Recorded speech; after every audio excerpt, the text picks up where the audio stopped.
Hello guys, ako po si AJ Jagabes. Welcome to my YouTube channel. Subscribe sa AJ's World. At dito po sa Ortigas Extension, Pasig City, IPI, Rosario IPI. This year ba meron? December pa. January na. Oo, itong 2026 meron sa... Nakakatuwa kasi pinauto pa rin kami. Oo nga eh. Hindi nakakatawa kasi parang ang ganda nung... Oo, yung... Ay, di ba sininitan ka namin? Oo, sabi ko dun sa couple, tsaka sa guest, sabi ko, si Tanya Marcova naman ang nalingit sa akin ngayon. Hindi kasi meron may meet siya dun. Tapos natapos ako, nandun pa rin siya. Hindi makabo. Para sa paisihit nyo! Pero masaya naman. Ayun ang masaya kasi pagka nakita ko, sabi sa akin, nung coordinator, uy, sino yung pwede po ba kasama nila kayo nung band? Kala ko naman kung sino yung wedding band. Pagdating ko dun sa nag-makeup, kaputang ina tayo naman ko ba? Pwede pala kayo sa wedding? Nagsisimula na nga namin pasukin yung lamay. Yung Ano makakanta sa lamay? Ano kakantahin nyo pagka Ring the Bear? Ano ba? Di ko na kaya pag-isipan eh. Ang tayo mo na lang may mamatay. Picture bagay. Pwede talaga. Alam niyo na banggit niyo yung Disney. Merong nag-post doon sa sa Reddit. Yan, Reddit. Putang ina nyo, mga galit sa akin sa Reddit. Hugat ng cheese. May mga galit sa'yo? Pero Bakit? may ano dun, yung concert sinabi ko nga yan eh. Merong kasi nagpadala sa akin ng screenshots. Tapos ang mga nakalagay, ang topic nila Iwa Motors. Tapos hindi ko alam kung sino eh. Sabi si Iwa Motors, manipulator, gaslighter, cheater. So sinumbong ko yun dun sa sa fiancé ko. Sabi ko, mahal, tingnan mo, tinitira ako, gaslighter, cheater, manipulator, pumapatol sa bata. Sabi nung fiancé ko, totoo eh. Niyakap ko siya. Salamat sa pagtanggap sa akin. Hello guys, at dito po sa Rosario Pasig City, Ortigas Nasabi mo, Extension, fiancé. Fiancé, Oo, nag-propose Traffic. ka. Oo, nung concert, nag-propose ako sa kanya. Ginawa ko yun para sa engagement. Para doon nga talaga. Bars! Bakit kailangan mo ng wedding hall si James Kalaan? Ayun na nga, oo. Pwede ba ako mag-clown naman? Ako naman yung... Pwede. Tingnan namin kung kailan. Yun lang ang post na edit sa'yo. Dito sa mga kasama mo. Wala pa eh. Sa amin. Wala. Lalo nila ako. Pag nagpo-post ako, nilalagay ka doon, I will find you. I will find you. John Wick eh. I will never eat. I will never sleep. I will find you. And I will kill you. Oo. Kaya hindi wala sila nagpo-post sa akin sa Facebook. Hindi lang pala yung kailangan Meron. sabihin. Meron sa'yo. Wala akong pakialam sa social media. Siya yung filter namin. Sa GC. Wala kayong kwenta ka banda. Kami inaaway niya eh. Marami doon mga meron pa nga buti na lang babae yung anak ni Iwa Motors.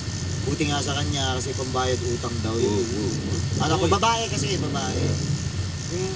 Pero feeling ko dalawang babae yung nagsalita. Kung malamang. Utang ina nyo. Ayun, Sinulat ka na bang kanta para sa mga ex? wala pa eh. Pwede mo sulatan yun ang title, Putang Ina Niyo. Utang ina nyo. Utang ina nyo, mamatay na kayo ngayon. Naging tobero eh. No? Hindi, okay lang naman yun. Hindi naman pambayad. Ewan ko guys ako sinubukan ko kasi meron akong loan sa SSS eh. Sinubukan akong ibayad yung anak ko. So hindi siya pambayad utang guys. Ito yung post sa Reddit. Hello guys, at dito po sa Rosario Pasig City, Sabi niya, may Ortigas atraso Extension. sa amin ang Tanya Marcova.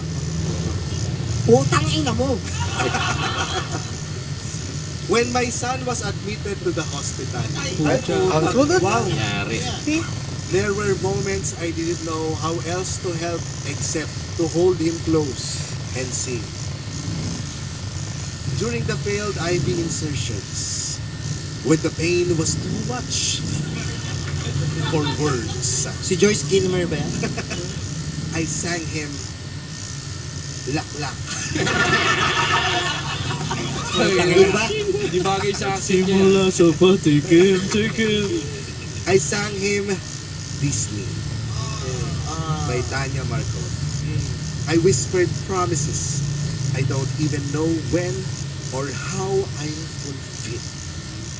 That if his mama and I someday have enough money, we'll bring him to Disneyland.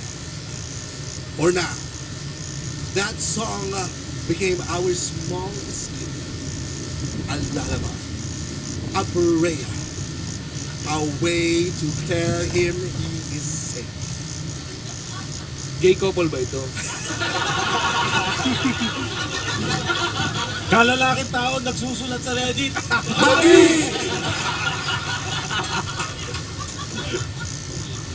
Ang inawag sana mauso yan. And somehow, Para ma-exam It pala sa works. Vega na lang. Ay, thank you.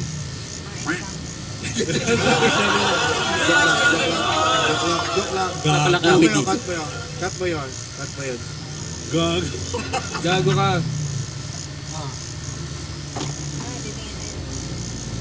Ano yung mga tanong niyo? Ano? I don't mind living with my in-law. A, okay lang. B, no. To avoid friction. C, only if it can be helped. D, only if ano?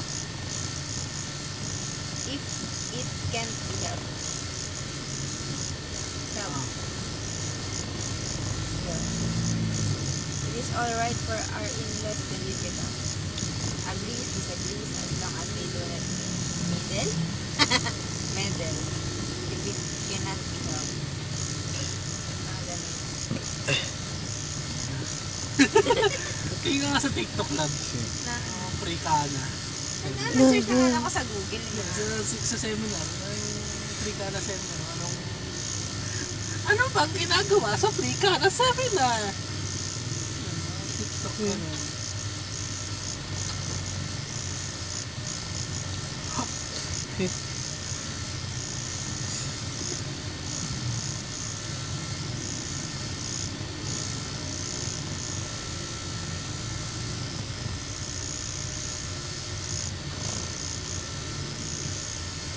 Hello guys, at dito po sa Rosario, Pasig City. Pasig City. Love means Love being means- never giving up my ideals which my spouse should follow. Be willingness to accept and adjust to my partner. See always giving into my partner to please him or her.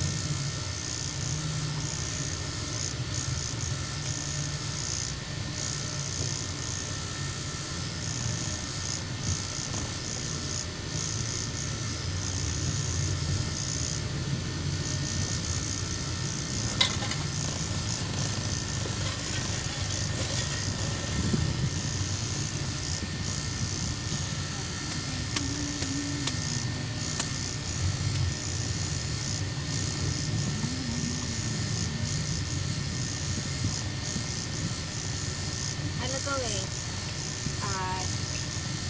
Love expectation. Isang Man expectation. In-law expectation. Children expectation. Religious expectation. And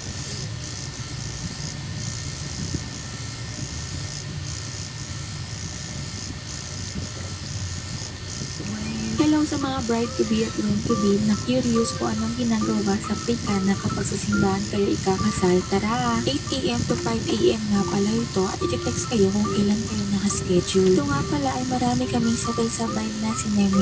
Merong August na ikakasal, September, tsaka October. Para sa akin ay halos parehas ng ito sa mga seminar na i-attend namin noon sa munisipyo, Tipanan, pero dito may halo siyang Christian. Bali, ituturo sa inyo kung paano kayo lalapit kay Lord pag meron kayong problema, pag meron kayong blessing na natatanggap, humarap na sa inyo yung anak nyo, kapag naman hinihiling kayo magkaroon ng anak, mga ganong bagay. Sinasabi din dito na wala itong pagkakaiba sa seminar ng mga munisipyo, sa ibang reliyon, dahil ito ay isang paghahakbang para sa paglisyon ng panghabang buhay. Sasabihin nila dito kung paano yung tamang proseso kapag ikakasal ka sa Katoliko, kung paano yung tamang paglakad, kung paano yung tamang paglagay ng belo, paglalagay ng harap, paglalagay ng kandila, pagsinte, pagpatay, pagmanos sa magulang, yung mga ganong bagay.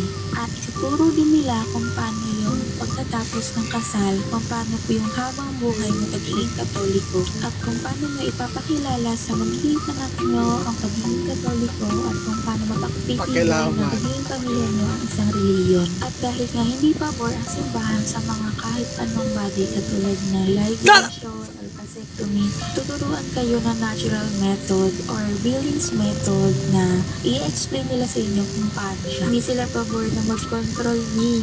Gusto ng mga Katoliko or ang aral nila ay magpakarami. Talaga mami. Habang tinuturan naman nila ito ay masaya at marami ka matututunan talaga. Dito sa batch namin na ito ay sobrang masaya lang. Ang gaan lang sa loob na marami kang tututunan at makikisama sila. Isang buong araw nga pala ito at masaya lang dahil na-enjoy namin lahat ng aral na sinasabi. Sa lahat ng pressure behind the scene na pag-prepare, masaya kami.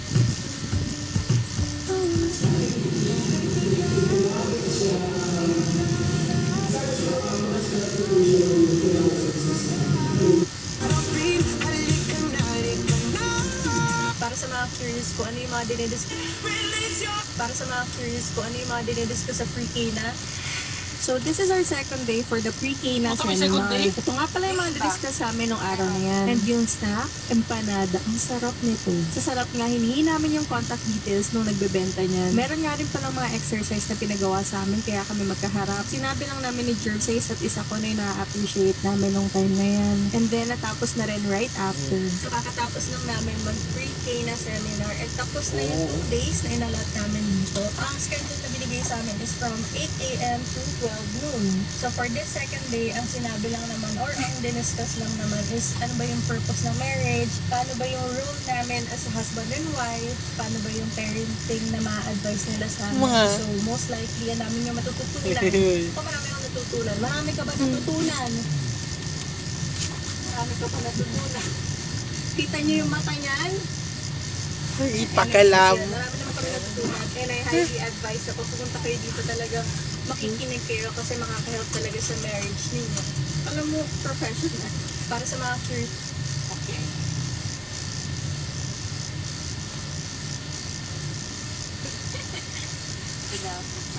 Ayun pa sabi ko. Ay, gusto na po tinanong na. During ka namin ka-inter.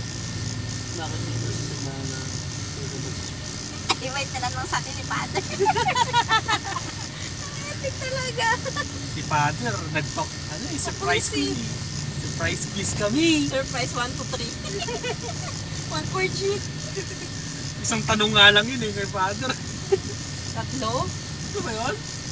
Oo. Ano tanong sa atin? Alam ko isa lang, ano yung... Oo, pero nagtanong pa siya ng iba kasi nga hindi natin makuha. Yung ano, kay Mama Mary, assumption. Tapos, ano yung isa? Redemption. Tapos yung ano, salvation. Sagot, diba?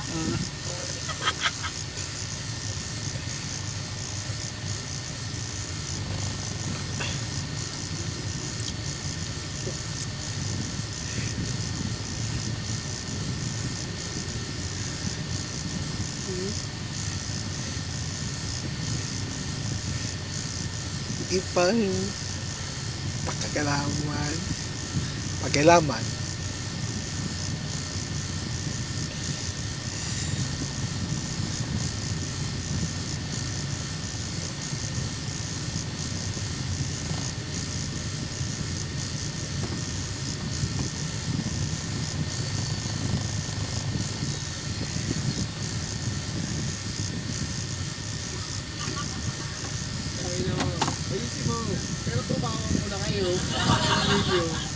And somehow it worked. He would calm down. He would sleep. Even now, when I play the song, he rests. Salamat, Tanya Marco. My son is 35 years old. Yan lang yan. Get well soon po. Putang ina. He only has slight fever. Nahamugan. Nahamugan eh. Tsaka toothache. Kahit Bioblock, kaya yun eh. Kailangan eh, no? It's like fever na punta Disneyland. Expect ko bang may magiging magkakaroon ng ano yung Disneyland? Ay, Disney. May mapapagaling. Ayun, may magiging inspirational siya for someone? Hindi eh. Nung sino naka-attend ng testing Isa, dalawa, tatlo, apat, lima. In-explain namin doon. Siguro, karapatan din siguro ng mga kabobo na malaman din. Yung Disney po ay ginawa namin yun para, pang-dis talaga yung kay Yael. Kasi nung nung nakalimutan ko in-invite nila ako as host nung 15th yata or 20th anniversary ng SpongeBob. So ako yung nag-host nun. Sabi ko, okay lang ba na gaguhin ko yung SpongeBob? Sabi ni Direk Paolo Valenciano, sabi, gaguhin mo. So yun, nung nag-host ako, di sinabi ko yung totoo. Kasi yung Disney, nagawa namin yun kasi nakasabay namin yung shot muna. Nakasabay namin yung SpongeBob at saka Pupil. So wala pa kaming album doon. So mga 2009 yata or 2008. Tapos ang kinanta namin nun, ang last song namin nun ay Roddy Fernandez. Alam niyo yung lyrics niya. Pero mas gusto niya sa bandang SpongeBob, parang minasama ni Yael yun nung time na yun. Kausap niya yung namatay naming gitarista, si Sugar Cane. Tapos narinig ko na sabi ni Yael na, nakaka-offend yung kanta nyo, 5'4" lang ako pero laking tondo ko. Yun yung sinabi ni Yael yung time na yun. Naka-stance na siya nito? Hindi pa! Nakaganyan. May dalawang barber. Sinabi pa ni Yael sa inyo nun, tapos kasabay nun nag-hand sign siya. Yung ginagawa niya. Hindi. Pwede niya magawin yun. Pwede niya gawin yun. Isang handsign lang niya, nakaganyan eh. Ito lang handsign niya nun. So yun, nung narinig namin yun, lumalayo tayo doon. Nung nag-uusap sila, nung gitarista namin, iniba yung usapan. So ang sabi, ano ba yung mga pinapakinggan mo, sir? So sabi niya, I'm an avid fan of Disney soundtracks. So lahat ng mga soundtrack ng mga Bulan, ganyan, yun yung pinapakinggan niya. And true enough, nakita namin sa mixed interviews na mahilig talaga siya sa mga Disney soundtracks. Kinabukasan, nag-inom kami, nag-set up kami ng gamit. Ginawa namin ang kanta, Disney. Sabi namin, kailangan natin patayin yung mga pinapakinggan niya. Nadamay! Yun. Hindi talaga joke. Yung totoo talaga yun. So yun, ginawa namin yung Disney at binulgar ko yun dun sa anniversary ng SpongeBob. Ihihian mo yung mga fairy. Yun, ganun. Yung mga trip niya. Sunugin. Yun, pinatay namin yung mga gusto niya. Tapos sabi ni... Hello guys, andito po sa Rosario, Pasig City Beach. Pasig City, traffic. Today is January 23, 2026. Friday. Ay, shoutout sa'yo, Yael. Happy New Year sa'yo, gago ka. Pero paano kayo naging tropa ni Yael? Ay, gusto, maganda to. Sa gym. Maganda nito yung si Shabu. Kumukuha kasi ako ng Shabu noon. Tapos Marami talaga napapagpupunto yung Shabu Rems, di ba? Rems, sino pa yung mga ibang mga celebrity pinagbati ng Shabu? Merong inassemble ng Shabu, meron. Initials.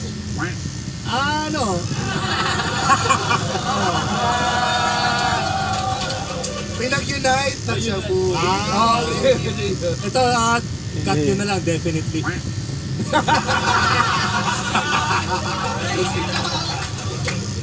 Last time. Kaya nagka-disband talaga yan. Hindi pantay-pantay higop nila eh.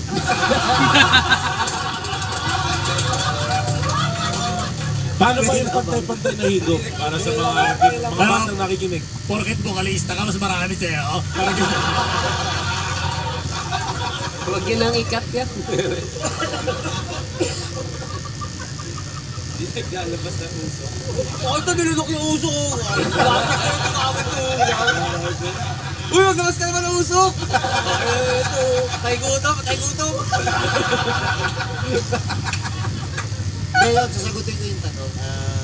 Nanood si Armo tsaka si ng gig namin sa bistro. Tapos na parang lasong na yata yung nabutan nila. Tapos nakita ko si Ayan mag-isa sa bar. Sabi ko ito na yung pagkakataon para masolo ko yung hayop na yun.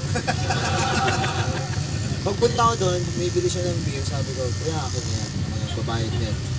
Sabi ko sa kanya, it's in the house, man. Tapos doon nag-usap kami na nililigawan niya parang si Karel. So sabi ko, kaklase ko si Ding Dong dati. Gago! Si Ding Dong po ay kaklase ko nung first year. Basta first year kami eh. Sa San Beda, galing na yata siya ng Ateneo, tapos itinakwil siya, pumunta siya ng San Beda. Si Ding Dong, naging kaklase ko siya. So, ang hirap nga nun eh, kasi yung apelido niya Dantes, tapos Del Pilar yung kasunod. Parang, Del Pilar minsan, tapos Dantes. May isang subject kami magkaklase, tapos naging tropa namin talaga si Ding Dong. Nakakasama namin sa Ever, nagsusuot lang siya ng shoes. Ayun, doon kami naging close niya, tapos sabi ko,